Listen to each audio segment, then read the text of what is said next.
Hard to imagine a more comforting and affordable cold weather feast than a big pot of Italian wedding soup. This is an Italian-American classic, kind of mistranslated from the actual Italian minestra maritata, which means married soup, not wedding soup. It refers to the marriage of meat and greens, or so they say in Italy.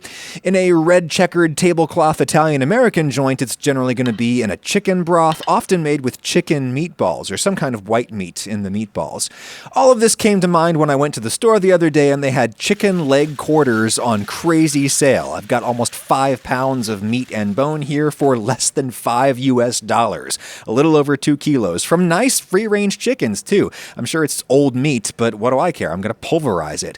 Leg separated from the thigh there, and then I'm just going to do the quickest, sloppiest job of deboning the thigh. Just cut out the thigh bone however you want, and then I'll pull the skin off. The leg is going to be harder, but again, I don't have to be super thorough, so I'm just lopping off whatever chunks of meat I can easily get.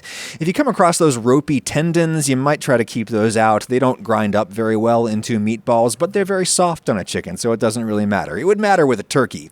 Bone and skin goes into my stock pot, meat goes into a bowl, and repeat. I think chicken meatballs made with breast meat are terrible. Dark meat is going to be way better, much closer to something like beef. The dark meat is also cheaper in the States, and again, I don't care if I'm doing such a thorough job of getting it off. Anything that doesn't end up in the meatballs is going to be dynamite for the stock, skin especially, filled with collagen.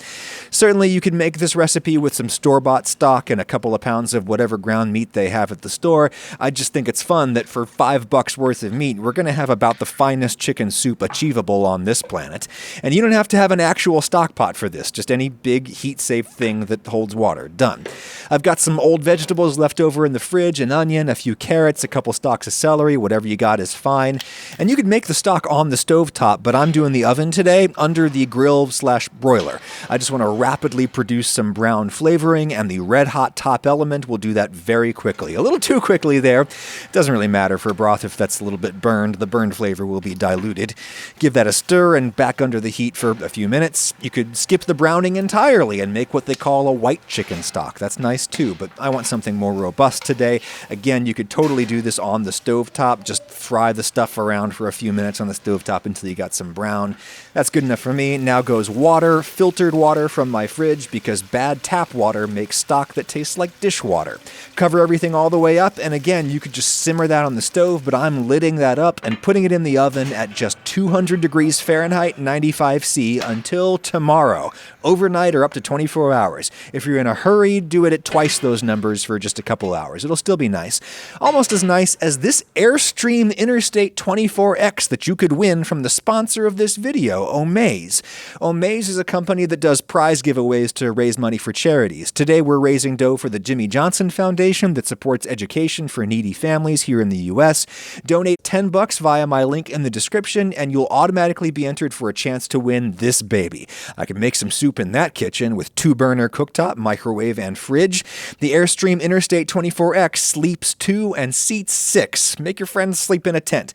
This thing's got everything you need for driving off the grid. Solar power, bathroom with shower, toilet, and sink, 2 exterior wash stations, configurable bed. I am so saving up to get one of these in a few years, right around the time my kids decide they hate me and don't want to travel with me anywhere. You should get yours sooner. For a chance to win that Airstream and support the Jimmy Johnson Foundation, go to omaze.com/Ragusia. Donate $10 and you are entered for a chance to win. Link is in the description. Thank you, Omaze. Now, here is our chicken stock the next day. I did not have to check on that once. It just did its thing in a very low oven. I'm going to fish out all those solids to discard, and chicken stock does not get any better than that. You could skim the fat off, but honestly, there isn't much fat, and I want chicken fat in my chicken soup. It's delicious. I honestly don't think any further straining or filtering is necessary. Whatever little bits are floating around in there are totally edible, and this is going to be a chunky soup. However, I have always wanted to try the soup clarifying trick where you grab a couple of egg whites. I'll save the yolks for my meatballs. You beat in some cold water just to loosen them so they'll integrate more smoothly into the warm stock. Stir, stir, stir, and bring the pot back up to a simmer on the stove. Basically, all of the impurities get caught in this coagulating raft of egg white. As an added bonus, it pushes all the fat on top over onto one side where you could very easily skim it off. If you wanted to skim it off, I want to eat it, so I'm not going to skim it. After about 10 minutes, I will kill the heat, grab a slotted spoon, and skim off this yucky raft. Check that out. That is a sheet of gelatin we dissolved out of the chicken parts. That's going back in. And you could, of course, skip the skimming and just pass this through a sieve. Usually you line the sieve with cheesecloth. The best I had was a coffee filter, which seems to be too fine. It's not letting the good stuff through. Oh well, just pass that through the sieve. And check it. That is pretty darn clear, which is fun, but none of that was necessary. It does not matter how jewel clear that is. It's going to be cloudy again after we cook meatballs in it. Here's everything we cut off the bones. You can legit mince meat by just hacking at it with a knife for a while. I've done that many times. It's a perfectly manageable amount of work if you're not working at a commercial scale. Still, I'd rather break out my food processor. This will probably take 2 batches, and no, a spinning blade does not produce ground meat, but it's basically the same texture if you don't over blitz it. It should not be a smooth paste. It should still be a little chunky. That's perfect. Next batch in. Just pulse it until it's almost a paste, but not quite.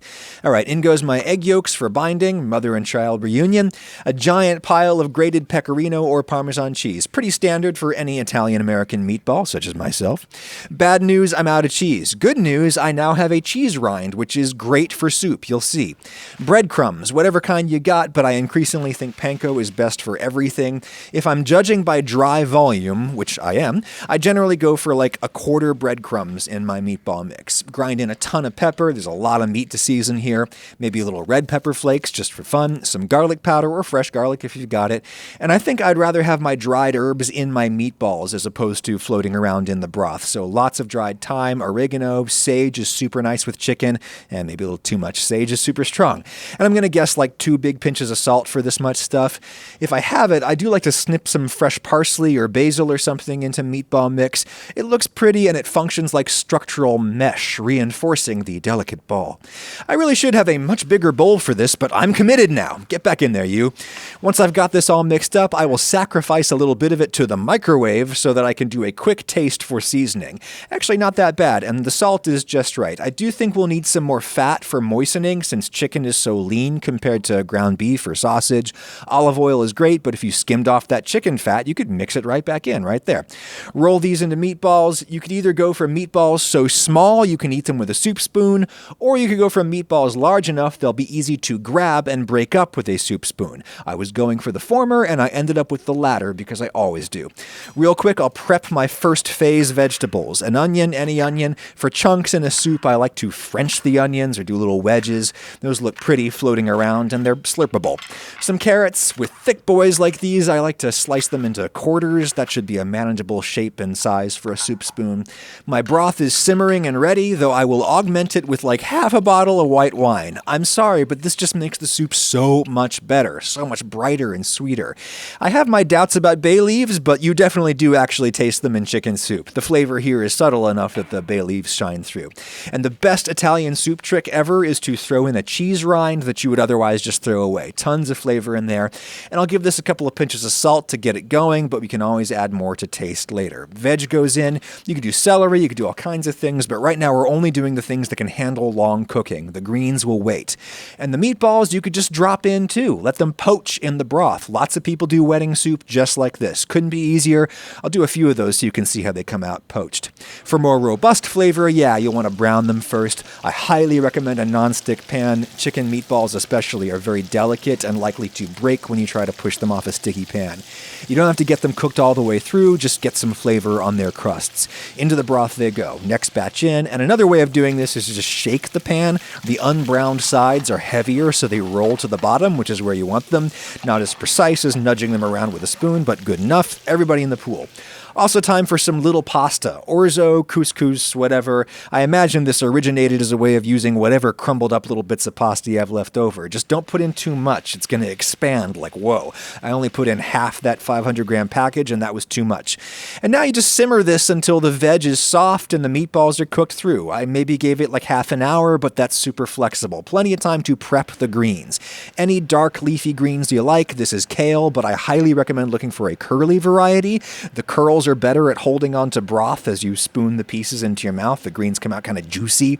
And I'm just cutting out the extremely tough and fibrous center stem.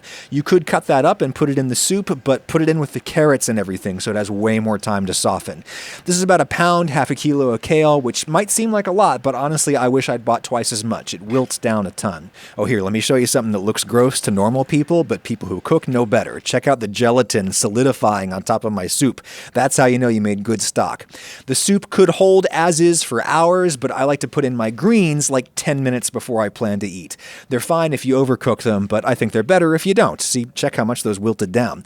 Oh, time to start fishing out the bay leaves once you find them. They're just for flavoring the broth. You'll choke if you try to eat one whole. Oh, found it. Real quick, I'll peel and chop some garlic. My other favorite Italian soup trick is to stir in fresh garlic right before you eat, so it's just barely cooked in the hot soup. Let's give that broth one last taste.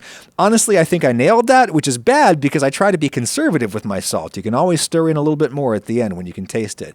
And if you didn't use the white wine, I highly recommend stirring in a little bit of lemon juice or vinegar here at the end just to taste. I have had way too many Italian wedding soups that tasted totally flat. Almost everything benefits from some acidity. If your greens are a little drab by the time you actually eat, I say just drop in some fresh parsley or some basil directly into the bowl. That'll cheer things up. And man, the eponymous marriage of meat and dark greens is as delicious as it is nutritious. Here's one of the meatballs we just poached in the soup instead of browning it first. It's much softer as you cut through it, and it has a softer taste. Very nice. Seems like it would be very comforting if you're sick. And we've got more than enough here to feed an army, or to freeze for a rainy day, which is what I'm gonna do. Wedding soup on a literal rainy day. Looking forward to that.